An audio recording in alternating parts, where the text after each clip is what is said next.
Bismillahirrahmanirrahim. Alhamdulillahirabbil alamin. Wa bihi nasta'in. Wala haula wala quwwata illa billahil aliyyil azim. Wa ba'du. Rabbi yassir wa la tu'assir wa bashir wa la tunaffir wa atmim bil khair. Allahumma la sahla illa ma ja'altahu sahla wa anta taj'alul hazna idza syi'ta sahla. Rahmatika ya arhamar rahimin. Walhamdulillahirabbil alamin. Yang pertamanya bersyukur kita kepada Allah Subhanahu Wa Taala. Pagi ini dapat kita bertemu kembali dalam kuliah Faraid. Dan tajuk untuk kita bincangkan pada pagi ini ialah Miras Al-Mafqud, pewarisan orang yang hilang. Macam mana kaedah untuk mewariskan, memberikan hak kepada orang yang hilang, mafqud orang yang tidak ada semasa. Tidak ada tu dengan maksud hilang, tidak diketahui khabar beritanya. Yang nanti kita akan lihat apa itu takrif kepada al-mafqud. Dan insya-Allah di akhir slide ini kita ada aktiviti, sedikit aktiviti untuk sama-sama cari, pakat-pakat cari berkenaan dengan kes-kes berkaitan dengan mafqud. Di akhir slide ni ada aktiviti yang Ustaz baru letak tadi. Jadi insya-Allah kita akan mulakan mengikut susunan yang telah diatur pada dalam PowerPoint ini. Yang pertama, takrif al-mafqud. Takrif mafqud dari sudut bahasa diambil daripada kalimah faquda. Ma'khuzun min faquda. Dengan bila kita sebut faqud, faqadtu syai'a idza adimat, faqudat asy-syai'u idza adimathu. Maksudnya faqudat asy-syai', ketiadaan, kehilangan sesuatu. Idza adimathu, bila tidak ada, benda tu adam. Adam ni tiada lah. Bila benda tu hilang, tiada, maka dia sebut faqudat asy-syai'u. Wa huwa fil istilahi, mafqud dari sudut istilah pula ialah man ghaba an watanihi.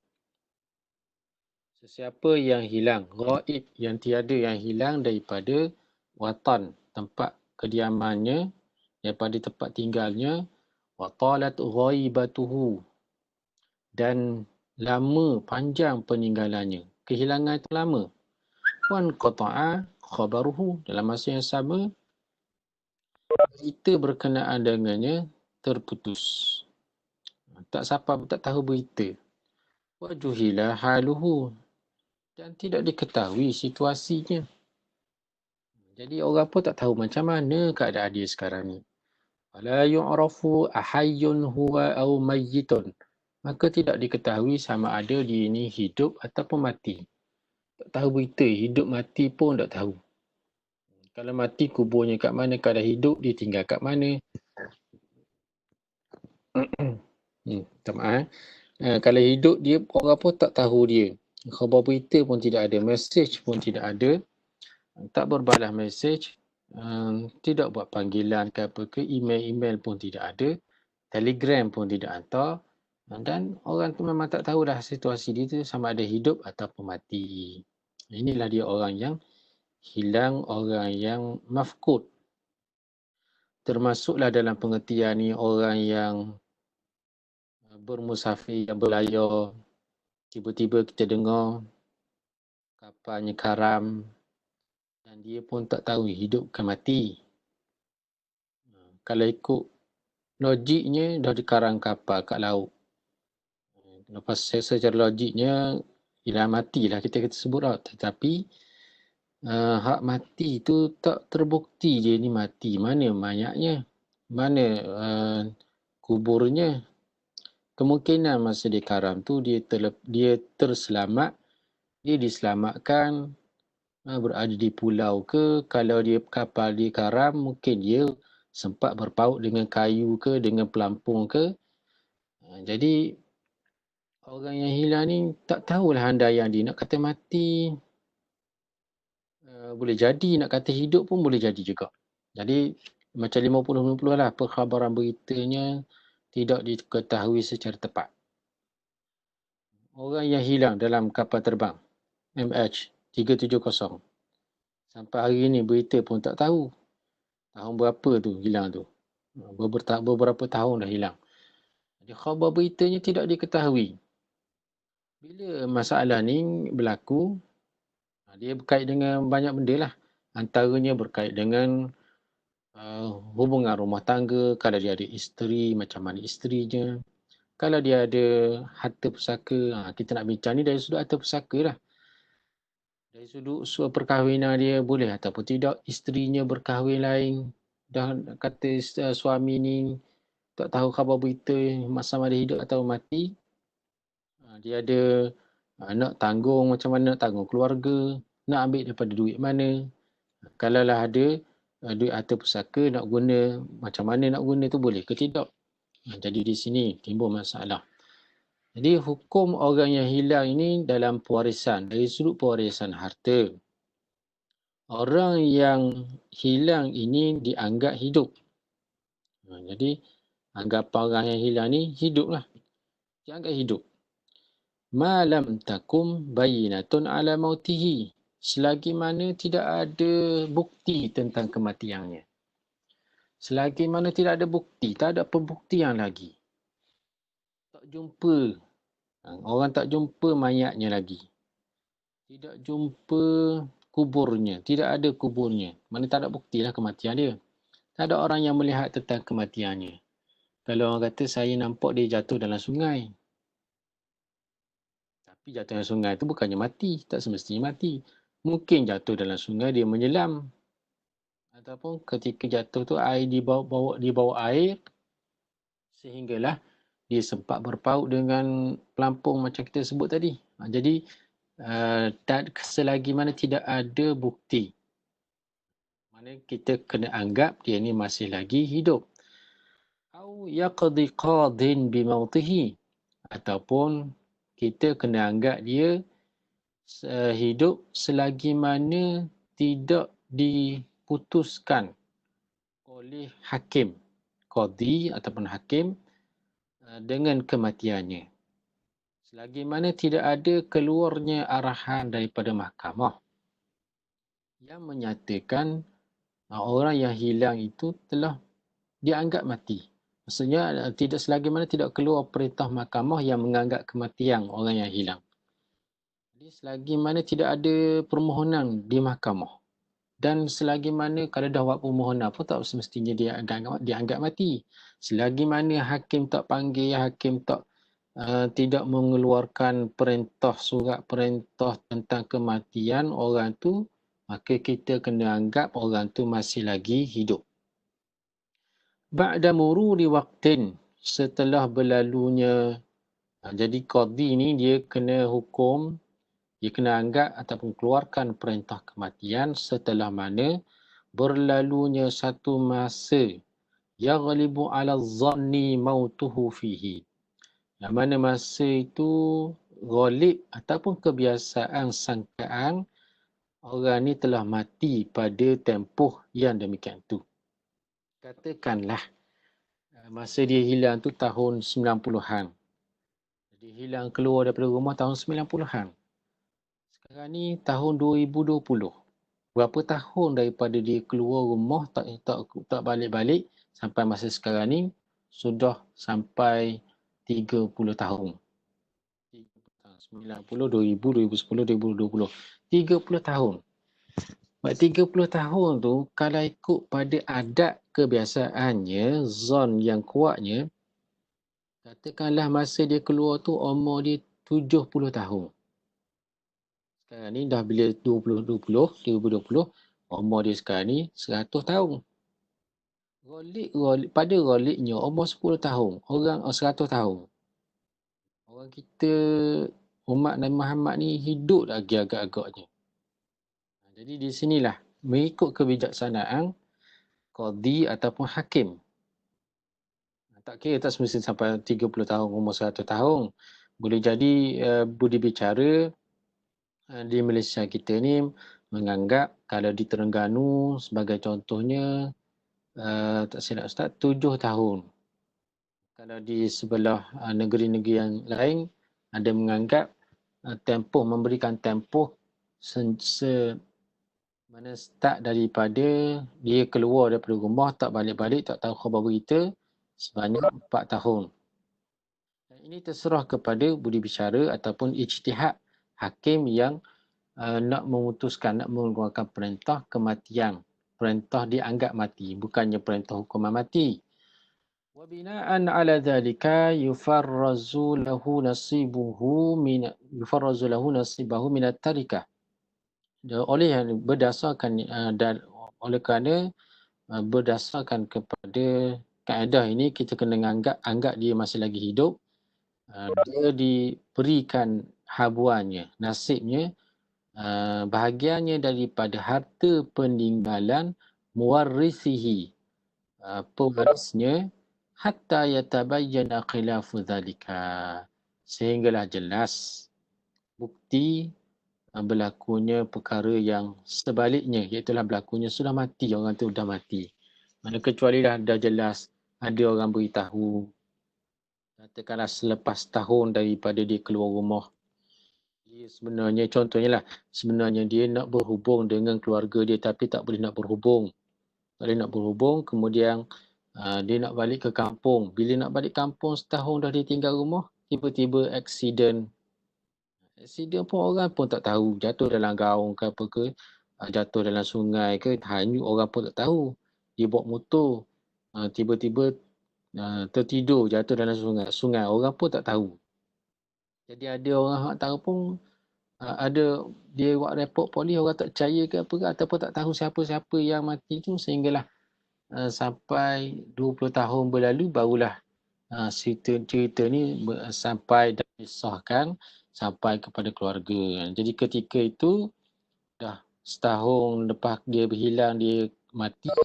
Jadi orang yang mati selepas daripada itu, daripada waris-waris dia, hak lain pewaris dia yang mati, macam ayah dia mati ke, tengok bila tarikh mati. Kalaulah berlaku bukti dia ni mati dah dan sebagainya ataupun hidup lagi, jadi di sini barulah tidak diberikan harta tersebut kalau dia mati sebelum daripada pewaris-pewaris dia lah yang lain mati. Kalau tarikh ni tak jawab, boleh tanyalah. Assalamualaikum, ada lagi ni? Ustaz. Ada. Jelas tarikh ni, faham tak tarikh ni? Faham Ustaz. Boleh faham, alhamdulillah. Kita tengok pula hukum orang yang hilang dari sudut pewarisan. Wa ahkamul mafqudi fil miras wa min haitsu irsuhu wa irsu man ma'ahu min warasatil mayyiti tushbihu ila haddin kabirin ahkamal khunsal mushkili. Hukum orang yang hilang dalam perwarisan harta, dan dari sudut perwarisannya, dari sudut dia mewarisi dan perwarisan orang yang bersama dengannya daripada kalangan waris si mati, menyerupai hampir hukum, maksudnya hampir menyerupai sebiji, mana hampir-hampir hukum seperti mana khunsa al-mushkil.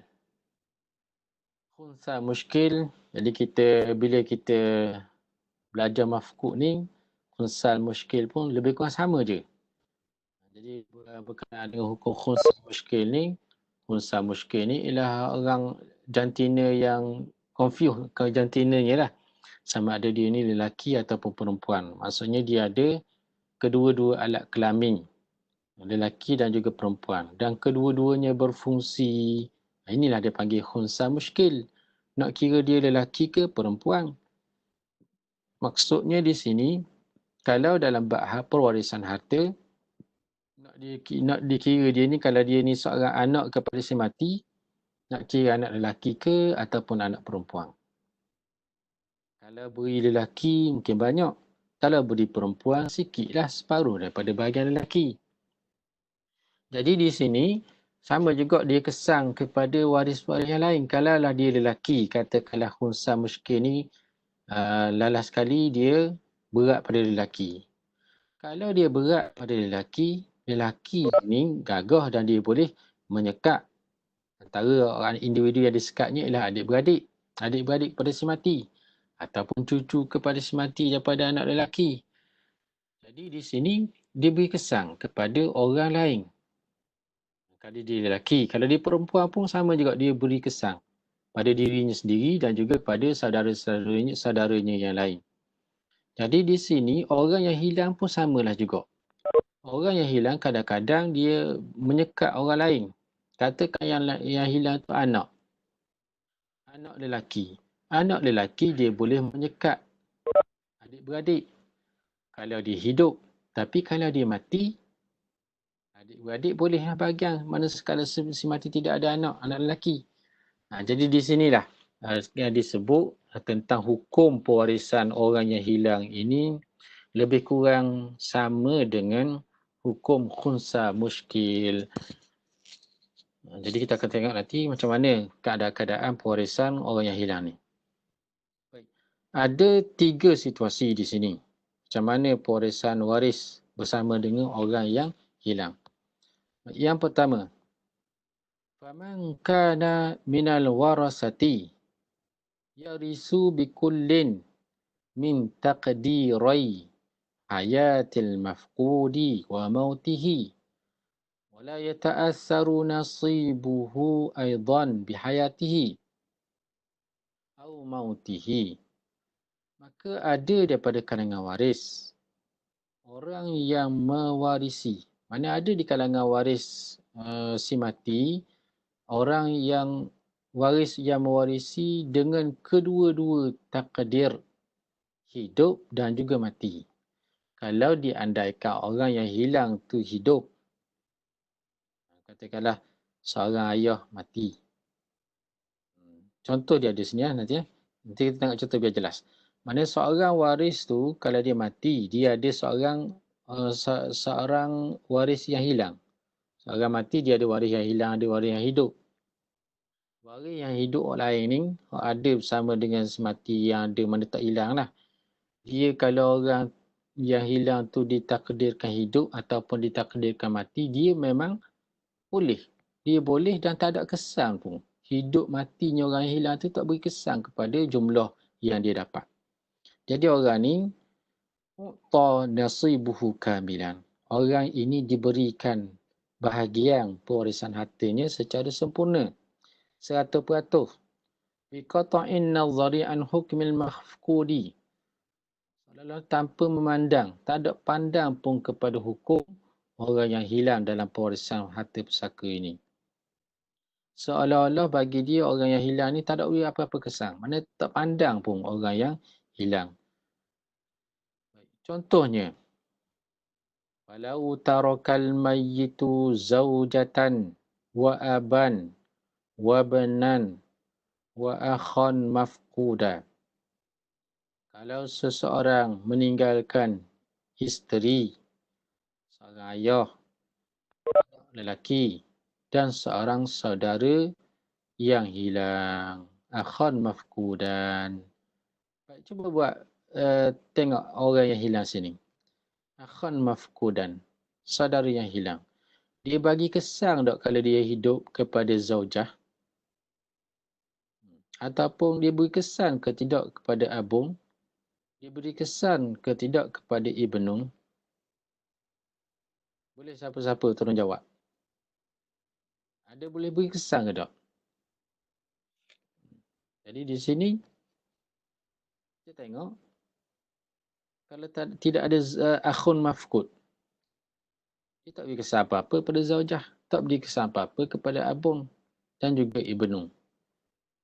Di sini fa innal warasata ya'khuduna ansibahum. Jadi waris-waris di sini mereka mengambil lah, mereka mendapat bahagian-bahagian mereka. Tak ada kurang sedikit pun. Hidup ataupun mati orang yang hilang tidak ada apa-apa kesan. Kerana orang yang hilang di sini mahjubun bil abi wal ibni, disekat dengan ayah dan juga dengan anak. Wala yata'assaru ahadun minal warasati bihi hayyan aw mayyitan. Dan tidak ada kesan seorang pun daripada kalangan waris tak ada terkesan pun dengan orang yang hilang ini sama ada hidup ataupun mati. Fata'khudhu zawjatu thumuna wal abu sudusa wa ya'khudhul ibnu ma baqiya ta'siban. Maka isteri di sini mendapat 1/8, ayah mendapat 1/6 dan anak mendapat asabah. Tolak selepas daripada benda baki setelah diambil oleh zaujah dan juga abun. Okay, ini jenis yang pertama, waris yang pertama yang tak ada berkesan apa-apa pun. Contoh yang seterusnya, walau mata'an zaujatin wabanin mafkudin. Sekarang ni yang tak berkesan ialah yang tak terkesan dengan kehilangan. Sini sekarang ni waris ada 3, zaujah, seorang mati meninggalkan isteri, anak lelaki yang ada, kemudian seorang anak lelaki yang hilang. Fa inna zaujata ta'khudhu nasibaha. Isteri akan mengambil bahagiannya, habuannya. Wa huwa as-sumun. Manakala anak lelaki, jadi dia dapat 1/8 tu tak ada kesan apa-apa hidup atau mati anak dia tu. Wa amal ibnu, ada pun anak lelaki seorang lagi ni yang ada, yang tak hilang, fa ya'khudhu nisfal baqi ba'da zaujah. Jadi anak ini, kalau anak ni dia ada kesan. Dia ada kesan apa? Kesan kalaulah saudaranya yang hilang ni ada, sekarang ni dia dapat asabah 2 orang. Bila asabah ni 2 orang, dia bagi 2 lah. Kalau hidup dia kena bagi 2. Kalau dia ni mati, maknanya dia dapat semualah ibnu yang ada ni. Jadi hidup dan mati anak yang hilang ni memberi kesan hanya kepada ibnu. Beri kesan apa? Beri kesan sebahagiannya dengan takdir tu dia mendapat sikit kalau hidup. Kalau takdir mati dia dapat banyak. Jadi di sini fayakhudhu al-ibnu amal ibnu fayakhudhu nisfal baqi ba'da zaujah. Adapun anak lelaki yang hidup yang ada, maka dia mengambil separuh daripada baki selepas daripada fardu zaujah. 1/8. Wa yuwaqqifu lil mafqudi an-nisfal akhara minhu. Dan manakala yang separuh lagi yuwaqqafu. Fa yuwaqqafu tawakufkan, maksudnya digantung, yang separuh lagi tergantung, disimpan untuk orang yang hilang. Jadi dalam kaedah yang ni, untuk ibnu ini dia mengambil takdir hidup, kalau ditakdirkan hidup ataupun ditakdirkan mati, dia ada 2, dia ambil paling sikit. Paling sikit. Kerana bimbang, takut-takut adiknya ataupun abangnya, saudaranya pulang, hidup, jadi dia kena bayar semula. Dibimbangi takut dia kena bayar semula. Baik. Situasi yang kedua. Situasi yang kedua, wa in kana fil warasati man la yarisu fi ahadi taqdiraini. Sekiranya ada di kalangan waris orang yang tidak mewarisi pada salah satu 2 takdir, salah satu daripada 2 takdir dia tak mewarisi. Macam mana? Maksudnya gini, kalaulah ditakdirkan orang yang hilang tu masih ada, masih hidup, dia terhalang, dia terdinding. Contoh macam mana? Okey, nanti contoh ada nanti. Jadi kalau ditakdirkan orang yang hilang tu mati, dia dapat harta pusaka. Jadi dalam salah satu andaian tu, salah satunya dia tak dapat, satu dia dapat. Fa innahu la yu'ta syai'an. Waris jenis macam ni tidak diberi walaupun sedikit. Lihtimali kaunil mafqudi hayyan. Kerana kebarangkalian orang yang hilang tu hidup. Boleh jadi hidup. Bila boleh jadi hidup, maksudnya dia tak boleh mewarisi harta pusaka. Dah kalau dia mati, bila dia mati, bila jelas dah terbukti kematian, barulah diberi harta tersebut. Maknanya harta untuk bahagian mafkud tu tergantung. Dan tunggu ketika mana jelas situasi orang yang hilang, hidup ataupun mati. Baik, contohnya, وَمِثَالُ ذَلِكَ مَا لَوْ مَاتَ أَحَدٌ عَنْ عَمٍّ وَبَنٍ مَفْقُودٍ. Seorang mati, tinggal 2 orang waris je. Seorang waris pot saudara, ammin. Pot saudara ni itulah adik-beradik ayah. Wabanin mafkudin, dan seorang anak yang hilang. Jadi dia ada seorang anak, tapi anak dia tu hilang, bawa diri, mengajuk ke apa ke, ataupun keluar bekerja tak balik-balik. Ada seorang waris anak, tapi anak hilang, kemudian tak ada anak lain, tak ada dah cari waris lain, hak adanya pot saudara je seorang. Jadi kalau ikutnya pot saudara ni, kalaulah anak tu masih hidup, pot saudara terdinding, mahjub.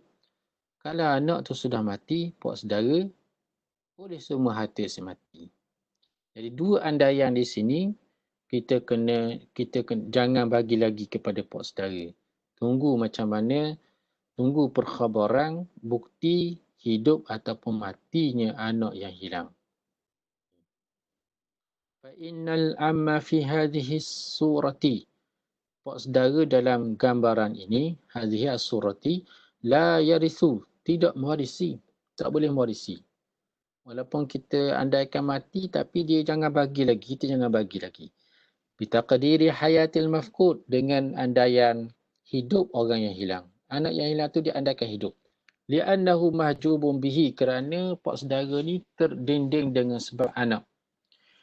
Wa yuwaqqaful malu hatta yazharal halu.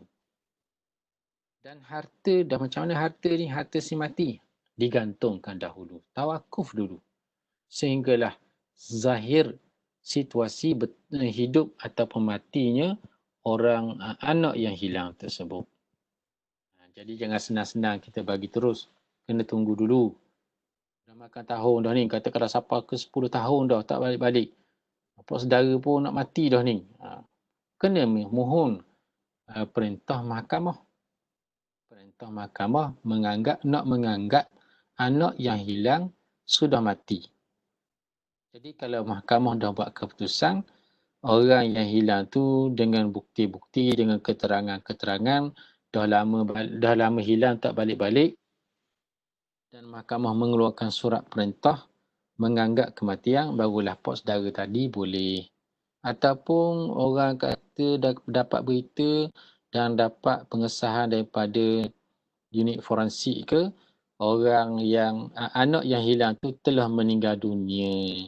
Bila telah meninggal dunia, lepas tu ayah dia mati selepas sebelum daripada waris tu meninggal, sebelum daripada anak yang hilang tu meninggal.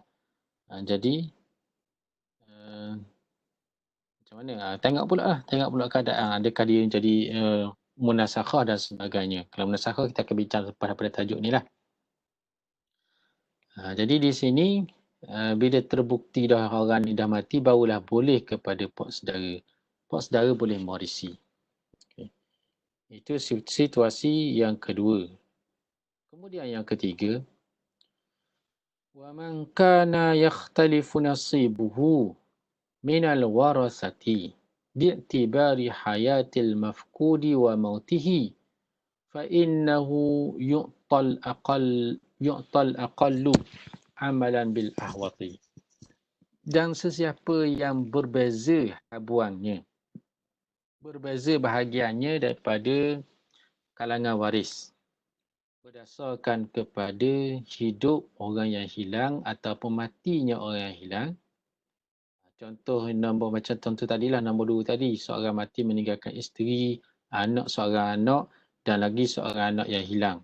Jadi anak yang ada tu dia berbeza kan, ada yang dapat separuh, ada dapat penuh. Ini contoh yang ketiga ni boleh kita ambil juga, tengok juga, faham juga daripada contoh yang kedua tadi. Fa'innahu, jadi orang yang berbeza habuan dia sikit dengan banyak. Dengan salah satu takdir dia dapat sikit, satu takdir lagi dia dapat banyak. Fa'innahu yu'tal aqallu. dia ni diberi jumlah yang paling sikit. Daripada dua andaian tu, beri jumlah yang sedikit yang paling kurang. Kerana beramalkan dengan konsep al-ahwat. Al-ahwat ni berhati-hati. Sebab nak berhati-hati, dibimbangi, sepatutnya dia dapat hak sikit dan dia boleh sikit. Jadi hak tu lah yang sepatutnya dia dapat. Jadi bimbangi kalau beri banyak, tiba-tiba orang tu hidup lagi. Orang yang hilang tu hidup. Jadi nak bayar semula, kena bayar semula. Jadi langkah berhati-hati, awal-awal lagi kita hanya peruntukkan jumlah yang paling sikit yang dia mesti boleh. Dalam kedua-dua takdir, banyak jumlah tu memang dia dapat. Contohnya, wasuratu dhalika ma law mata syakhsun an ummin akhin hadirin akhin mafqudin. Seorang mati meninggalkan ibu, saudaranya yang ada, yang hadir, maksudnya yang ada, yang tak hilang. Wa akhin mafqudin, dan seorang saudara yang hilang. Jadi di sini ada 3 orang waris. 2 orang waris ada, kemudian seorang lagi waris hilang. Dalam masalah ni, ibu akan terkesan dengan jumlah saudara yang ada.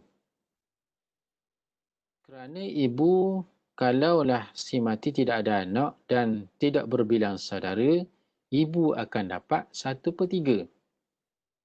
Tapi bila berbilang saudara, ibu akan dapat 1/6. Jadi dalam kes ini ada 2 orang saudara. 2 orang saudara. Seorang tu ada dan seorang lagi hilang. Hilang ni barangkali hidup, barangkali mati. Kalau dia hidup bermakna ada berbilang saudara. 2 orang. Tapi kalau dia mati bermakna si mati ada seorang saudara. Bila si mati ada seorang saudara, ibu akan dapat 1/3. Tapi bila si mati ada 2 orang saudara, ibu hanya akan dapat 1/6. Jadi 2 andaian sini. 1/3 dan juga 1/6. Nak bagi jumlah paling banyak ke paling sikit? Kita beri pada ibu jumlah paling sedikit dalam 2 andaian ini. Fa'innal umma fi hadhihi surati tu'tas sudusa lihtimali an yakuna al-akhu mafqud lihtimali an yakuna al-akhul mafqudu hayyan. Maka ibu dalam gambaran, dalam contoh ini diberi sebanyak 1/6. 1/6 jumlah paling sikit. Lihtimali, kerana kebarangkalian ayakunal akhul mafqud hayyan. Kebarangkalian saudara yang hilang itu adalah masih lagi hidup. Bila masih lagi hidup, ibu hanya dapat 1/6. Jadi secara berhati-hati, langkah berhati-hati beri kepada ibu jumlah yang paling sedikit. Okey, ini aktiviti selepas daripada ni, selepas kita tengok contoh-contoh dalam Excel nanti, mencari kes-kes mafqud di dalam online. Cari online je, tak payah pergi jumpa orang lah. Tak payah pergi pejabat pesaka, tengok contoh dalam online, cari dalam jurnal-jurnal ke ataupun cari dalam laman web, Melayu ke ataupun Arab ke, penyelesaian dan kita buat penyelesaian itu secara berjadual. Ini kalau dah cari tu, boleh masing-masing upload lah dalam klik. Nanti Ustaz akan buka tapak dia, tapak dalam forum ke assignment ni. Boleh berlaku lah, nanti Ustaz akan buka tapak. Paling kurang pun dalam tali pun boleh hantar benda tu. Ini sebagai aktiviti untuk kita memahami macam mana kaedah nak selesaikan warisan secara waris-waris yang hilang, al-mafqud. Jadi untuk kita praktikkan bagaimana cara nak menyelesaikan berdasarkan kepada contoh-contoh tadi, kita lihat pula dalam penyelesaian secara berjadual melalui aplikasi Microsoft Office Excel.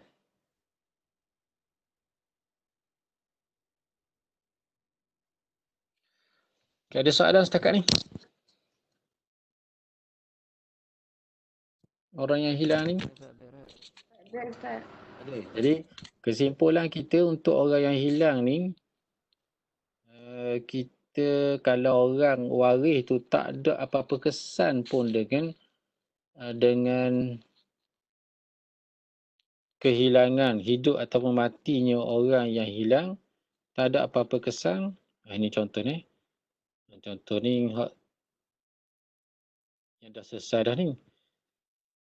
Tapi kita nak ambil semula lah. Kita buat contoh. Ni yang selesai dah, kita bincang selesai dah, jadi macam baca skrip je. Kita buat selesai cara baru, satu persatu.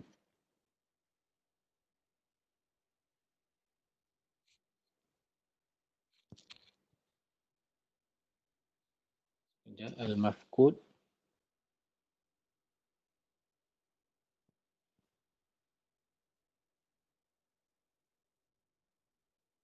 Okey, sini. Zaujah abun ibnun akhun mafqud. Okay, sekarang ni jenis yang pertama. Ini jenis yang pertama, orang waris yang tak terkesan sedikit pun dengan kehilangan dia ni, hidup ataupun mati. Jadi waris-waris yang tidak terkesan dari sudut penyelesaian jadualnya diberi bahagiannya tanpa menunggu hidup ataupun mati orang yang hilang. Tak perlu tunggu. Tu boleh bagi terus.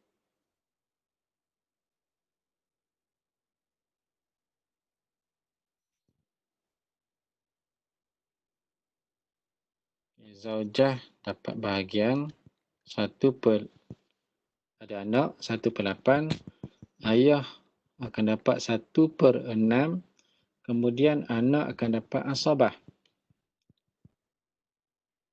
Berapa asal masalah ni? 8 dengan 6 ialah tawafuk bin nisfi. 8 dengan 6, 24. 3 untuk zaujah abun, 4 bahagian, 4 saham. Kemudian baki 17 untuk ibnun. Akhun mafqud awal-awal lagi dia terdinding. Tak beri kesan lah. Maksudnya bila dia terdinding, dia tidak memberi kesan kepada waris yang lain.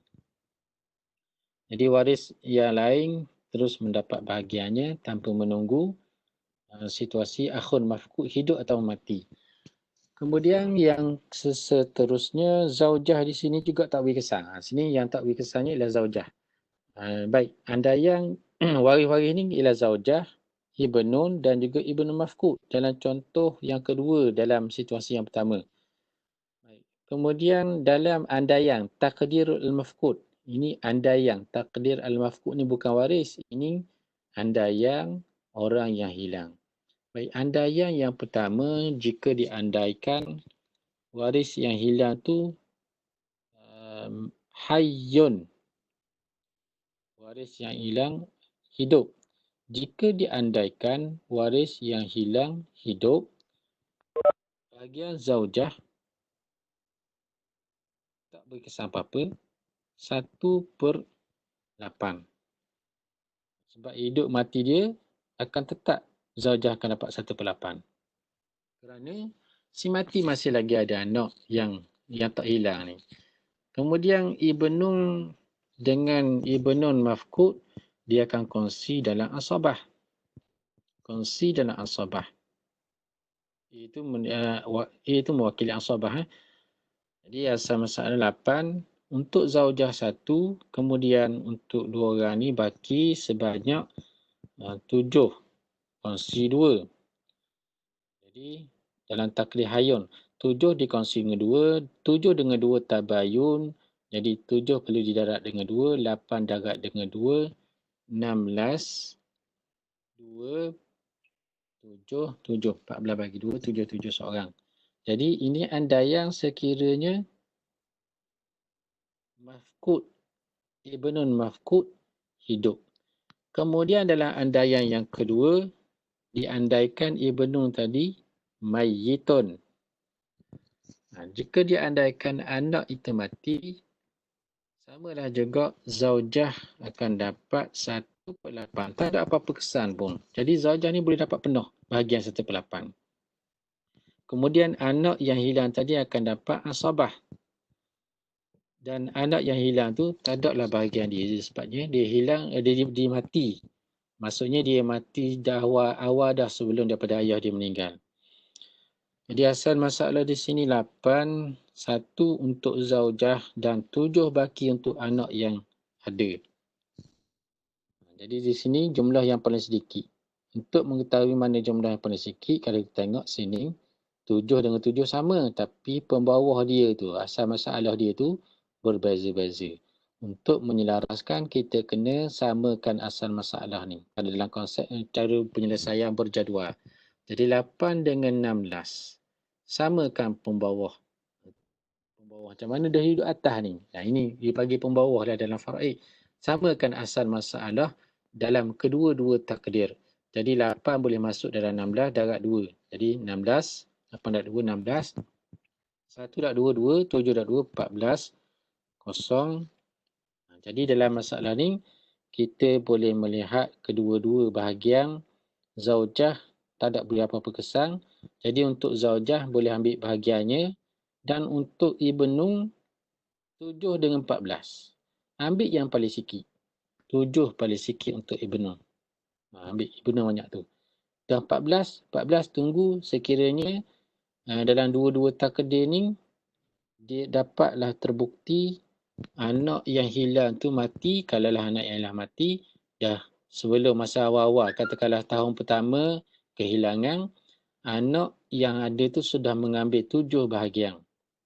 Bila berlalunya 5 tahun ataupun 10 tahun kemudian, rupa-rupanya Ibnu Mafqud mati sebelum ayah dia lagi mati. Maksudnya ketika ayah dia mati, yang adanya ialah zaujah dengan Ibnu sahaja. Jadi Ibnu kalaulah ditakdirkan mati, dia dapat 14, jadi tambahlah lagi 7. Dah diambil dah 7. Tahun 10 tahun lepas dah diambil dah 7. Kemudian ada lagi baki 7, boleh ke anak semua. Itu kaedah dia. Kalau dalam penyelesaian secara miras al-mafqud, sini kita letaklah al-jami'ah. Macam penyelesaian ruq juga sini. Kaedah dia. Al-jami'ah tu total sepatutnya yang diperolehi oleh waris. Masa nak bagi terus. Al-jami'ah asal masalah 6, 16. Untuk zaujah dapat 2. Untuk ibnu beri dulu 7. Kemudian di sini adanya satu dipanggil mauquf. Harta yang tergantung. Mauquf sebanyak 7. Maksudnya 7 saham ni adalah saham yang tergantung. Tunggu bila mana dapat dibuktikan ataupun dapat keputusan orang yang hilang tu hidup ataupun mati. Okay. Itu penyelesaian secara berjadual. Kemudian dalam masalah yang kedua, situasi yang kedua, orang waris yang terkesan salah satu daripadanya, dia dua situasi hidup atau mati, salah satu dia tak dapat dan salah satu lagi dia dapat. Kalau ditakdirkan, takdirul mafqud, ini kalau kita letak andaian orang yang hilang. Takdiru al-mafqud. Ini langkah penyelesaian secara berjadual. Yang pertama ditakdirkan orang yang hilang tu hayyun. Bila ditakdirkan hayyun, amun ni akan jadi mahjub terdinding dan ibnun akan dapat asabah. Jadi asal masalah 1, amun kosong, ibnu mafqud akan dapat 1, semua keseluruhan harta. Kemudian ditakdirkan pula yang kedua, kalau ditakdirkan orang yang hilang tu mayyitun, mati, maka amun akan dapat asabah, kemudian ibnu kosong lah sebab dia mati dah. Jadi asal masalah 1 untuk bapa saudara, kosong untuk ibnu mafqud. Ini takdir mayyit. Jadi dalam andaian ni, kedua-dua andaian ni, orang yang ada ketika ayah kepada anak yang hilang ni mati, ada kosong, ada didapat kosong dan ada didapat 1. Jadi jangan beri apa-apa lagi. Di sini kosong, mana tak ada apa-apa lah. Jangan beri lagi pada amu. Tunggu mauquf sebanyak harta yang tergantung. Tergantung sebanyak satu. Mana keseluruhan harta tu digantung. Tak diberi pada siapa-siapa. Pak saudara pun tak boleh. Anak yang hilang pun tak boleh lagi. Bila dapat dibuktikan anak yang hilang ni sudah mati, barulah diberi penuh kepada pak saudara. Kemudian dalam situasi yang ketiga, ada kalanya waris mendapat sikit. Macam umun akhun syakik dengan akhun syakik mafkud. Umum di sini ditakdir dengan takdir yang pertama, diandaikan akhun mafkud tu hayyun. Kalau ditakdirkan hidup, bermakna ibu di sini ketika si mati ni meninggal, kalaulah akhun mafkud ditakdirkan hidup, bermakna si mati mempunyai 2 orang saudara. Bila ada 2 orang saudara, ibu akan dapat 1/6. Akhun mafkud dengan 2 orang ni mendapat asabah. Asabah. Asal masalah 6, 1 untuk ibu, kemudian baki 5 untuk dibagi kepada 2 orang. 5 bagi 2 tak boleh, jadi darat 2. 5 dengan 2 tabayun, darat 2, 6 darat 2, 12. 1 darat 2 untuk ibu 2. Kemudian 10 dibagi kepada 2 orang. Takdir ni adalah takdir hayyun. Kemudian dalam andaian, sekiranya ditakdirkan mati pula, mayitun, ibu mendapat bahagian penuh 1/3 sebab seorang saudara saja. Bila ada seorang saudara, ibu akan dapat 1/3. Kemudian orang yang hilang tu tak adalah bahagian dia. Asal masalah 3, 1 untuk ibu, 2 lagi untuk akhun syakik. Baik, kita selaraskan asal masalah dalam dua-dua takdir. 3 dengan 12. 3 boleh masuk dalam 12. Darat dengan 4. 3 dan 4, 12. Kemudian 3, 1 dan 4. Ustaz. Ya. Ustaz nak share pun ni. Ustaz nak share? Oh, tak bagi tahu awal. Sorry. Ada Ustaz cakap seorang ni. Orang lain tak nampak rupanya. Tak. Ustaz kongsi. Tak bagi tahu awal. Sorry. Allah. Rugi masa itu. Okey. Nampak tak? Nak habis dah bicara. Habis Ustaz share. Nanti tengok semula. Ini contoh yang pertama, contoh yang kedua, contoh yang ketiga. Tak apalah, awak study lepas ni. Start share dalam tele lah. Dua-dua PowerPoint dengan Excel ni. Kalau start ulang semula kan tak cukup masa dah ni. Jadi start buat jadual ni. Kalau ditakdirkan mati. Takdir 2 dan 4, 8.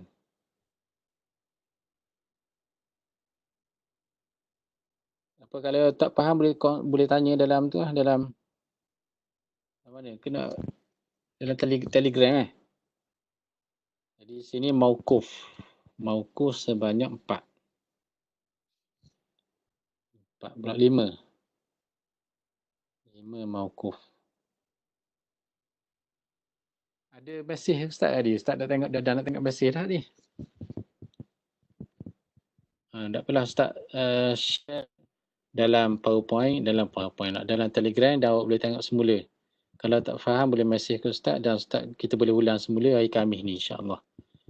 Sambil-sambil awak cari langkah penyelesaian mengikut jadual dalam online berkenaan dengan miras al-mafqud. Jadi kelas Ustaz bagi nama untuk sheet ni, nama mafqud. Mafqud kelas syariah A. Mafqud syariah A. Okay. Baik, contoh dalam PowerPoint tadi, ini contoh dalam PowerPoint. Cuma dalam PowerPoint tu tidak dijelaskan penyelesaian secara berjadual. Ini Ustaz buat penyelesaian secara berjadual sekali dengan mauquf. Sini tak mauquf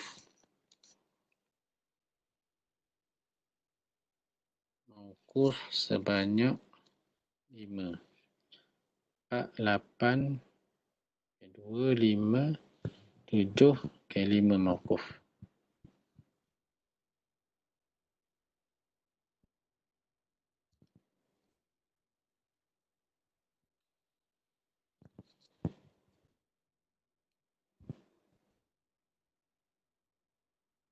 Baik. Ada apa persoalan? Masa kita pun okey, nanti terang semula kita berhenti dulu.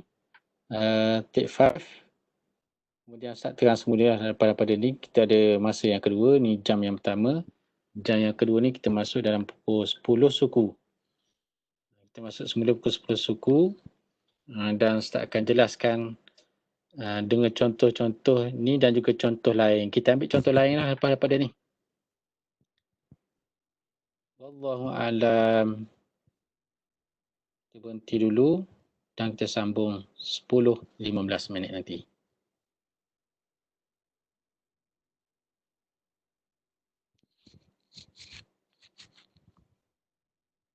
Assalamualaikum warahmatullahi wabarakatuh. Waalaikumsalam.